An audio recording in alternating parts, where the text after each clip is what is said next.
Hello, আসসালামু আলাইকুম। সুপ্রিয় পঞ্চম শ্রেণীর শিক্ষার্থী বন্ধুরা, অভিভাবক এবং শিক্ষকবৃন্দ যারা আমার চ্যানেলটি দেখছেন, সবাইকে আমার চ্যানেলে স্বাগত জানাচ্ছি। আশা করছি সবাই ভালো আছেন। আজকে শেয়ার করব আপনাদের সাথে শিক্ষার্থীর শিখন অবস্থান যাচাই নভেম্বর 25, এটা দ্বিতীয় পর্যায়ের। তো তার ধারাবাহিকতায় আজকে পঞ্চম শ্রেণীর গণিত বিষয়ের যে শিখন অগ্রগতি যাচাইয়ের শীট আছে সেটি সমাধান করে দেওয়ার চেষ্টা করব। আর এরপরে এগুলোর নম্বর কিভাবে দিতে হবে এবং নম্বরপত্রে কিভাবে লিখতে হবে এবং তার আলোকে তার অবস্থানটা কোথায়, সে কোন রেঞ্জের মধ্যে আছে, কিভাবে লিখতে হবে তা সবই দেখিয়ে দেওয়ার চেষ্টা করব। তাই ভিডিওটি না টেনে ধৈর্য সহকারে ভিডিওটি দেখার অনুরোধ রইল।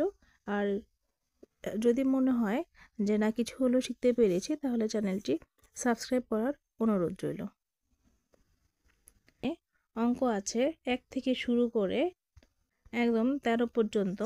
শিক্ষার্থীর শিখন অবস্থান যাচাই নভেম্বর 2025, প্রাথমিক গণিত পঞ্চম শ্রেণী। তো 1 নম্বর অঙ্কটিতে আছে একটি দোকানে একটি খাতা 45 টাকায়, একটি পেন্সিল 15 টাকায় এবং একটি জ্যামিতি বক্স 250 টাকায় বিক্রি হয়। মেয়েরুল ওই দোকান থেকে 4টি খাতা, 2টি পেন্সিল এবং একটি জ্যামিতি বক্স কিনে দোকানদারকে 500 টাকার একটি নোট দিল। সে কত টাকা ফেরত পাবে? অঙ্কটি তোমাদের পাঠ্য বইয়ের 19 পৃষ্ঠার 3 নং অঙ্কের মতো। তো তারপর আছে 2 নম্বর, হিসাব করো 8 ভাগের 3 ভাগ 5 ভাগের 3 গুণ 5 ভাগের 4। এটি তোমাদের পাঠ্য বইয়ের 61 পৃষ্ঠার 3-এর 2 নম্বর অঙ্কটি। 3, জলিল সাহেবের 48,000 টাকা ছিল। তিনি এই টাকার 12 ভাগের 5 অংশ এতিমখানায়, 16 ভাগের 7 অংশ শিক্ষা প্রতিষ্ঠানে দান করলেন। তার কাছে কত টাকা আছে? প্রথমে 12 ভাগের 5 এবং 16 ভাগের 7 এই দুটি যোগ করতে হবে। যে উত্তর আসবে সেটা আবার 48,000 থেকে বিয়োগ করতে হবে। তাহলেই অঙ্কটির রেজাল্ট বের হবে। এটা আছে তোমাদের পাঠ্য বইয়ের 64 পৃষ্ঠার 10-এর 3 নাম্বার অঙ্কটি। 4-এ আছে গুণ করো 0.845 গুণ 1.7, এগুলো তোমাদের বইয়ে আছে। ভাগ করো 5.6 ভাগ 0.08। তারপরে আছে 6, একটি আয়তাকার জমির ক্ষেত্রফল 48.8 বর্গ মিটার। জমির দৈর্ঘ্য 12.2 মিটার হলে এর প্রস্থ কত? তো তোমাদের বইয়ে এরকম একটি অঙ্ক আছে। সেই অঙ্কটি হলো তোমাদের পাঠ্য বইয়ের 131 পৃষ্ঠার 5 নং। 131 পৃষ্ঠার 5 নং অঙ্কের মতো। 7, একজন দোকানদার একটি বাক্সের 25টি কমলার মধ্যে 3টি কমলার ওজন মেপে যথাক্রমে 335 গ্রাম, 320 গ্রাম ও 371 গ্রাম পেল। কমলা 3টির গড় ওজনের ভিত্তিতে 25টি কমলার মোট ওজন নির্ণয় করো। এই অঙ্কটি তোমাদের বইয়ে আছে। 20টি কমলা দিয়ে, এখানে দিয়েছে 25টি কমলা দিয়ে।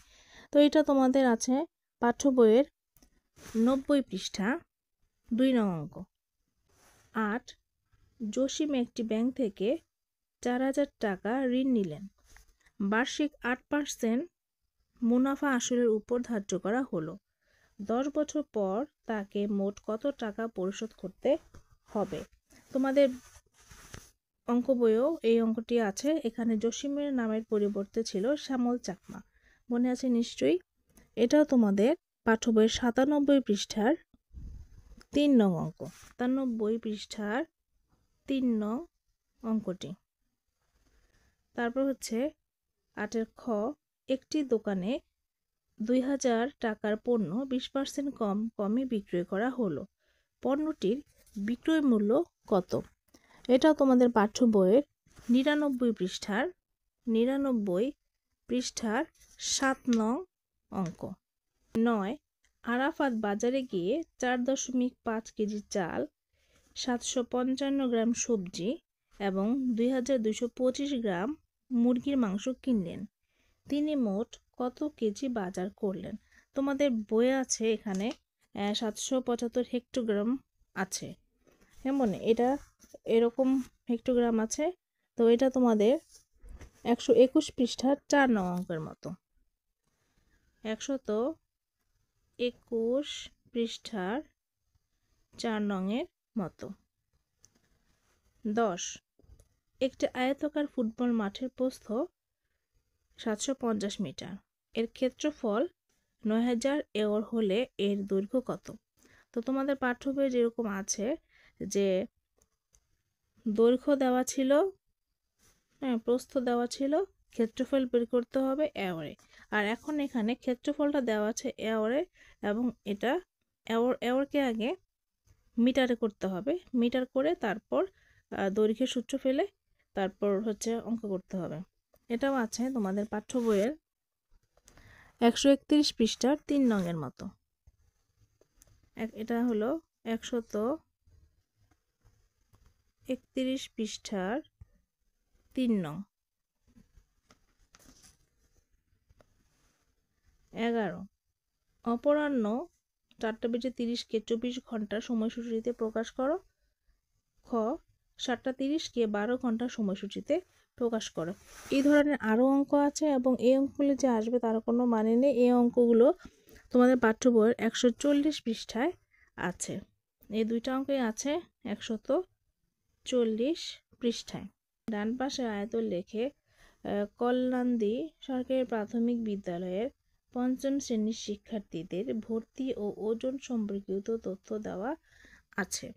এই যে ডান পাশে এখানে হচ্ছে একটা সরকারি প্রাথমিক বিদ্যালয়ের 5ম শ্রেণীর শিক্ষার্থীদের ভর্তির তথ্য এবং ওজন দেওয়া আছে। 1 ওই বিদ্যালয়ে 5ম শ্রেণীতে কতজন শিক্ষার্থী রয়েছে?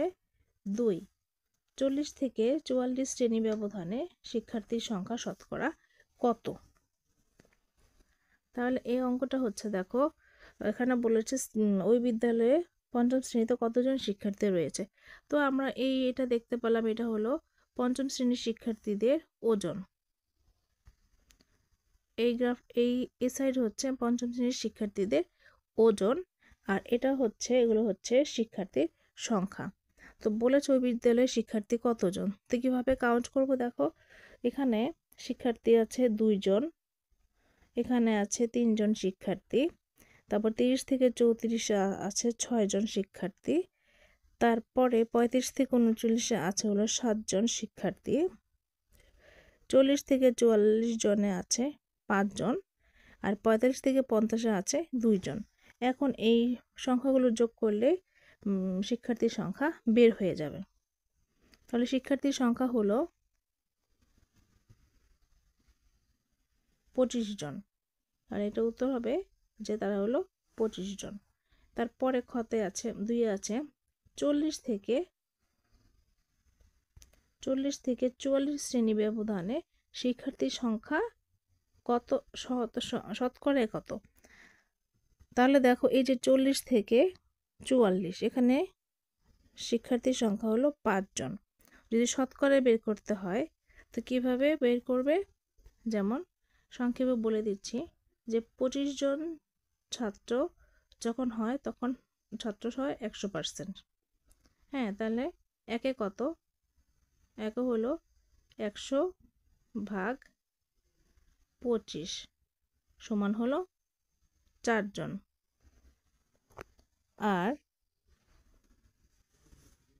আর সেখানে আছে হলো কত? 40 থেকে 44 ব্যবধানে শিক্ষার্থী আছে 5 জন। তাহলে 5 জনে হলো এই যে 4 গুণ 5 সমান 20 জন। 13তে আছে 3.5 সেন্টিমিটার ব্যাসার্ধের একটি বৃত্ত আঁকো। অঙ্কিত বৃত্তের ব্যাস, ব্যাসার্ধ ও যা চিহ্নিত করো। যে একটি বৃত্ত আঁকো, ওখানে তো লেখা ছিল যে 3.5, বৃত্তটিতে ব্যাস, ব্যাসার্ধ ও ব্যাস ভিন্ন অন্য আরেকটি জ্যা চিহ্নিত করো। ব্যাসার্ধ, ব্যাস, জ্যা চিহ্নিত করা আছে, তোমরা দেখে দেখে এঁকে নিতে পারো। যে অঙ্কনের বিবরণ। হ্যাঁ, যে কম্পাসের কাঁটা স্কেলটি শূন্যস্থানে ধরি এবং খেয়াল রাখি যেন কাঁটাটি সরে না যায়। 2, কম্পাসের পেন্সিলটি স্কেলের যে কোনো এখানে লিখবে 3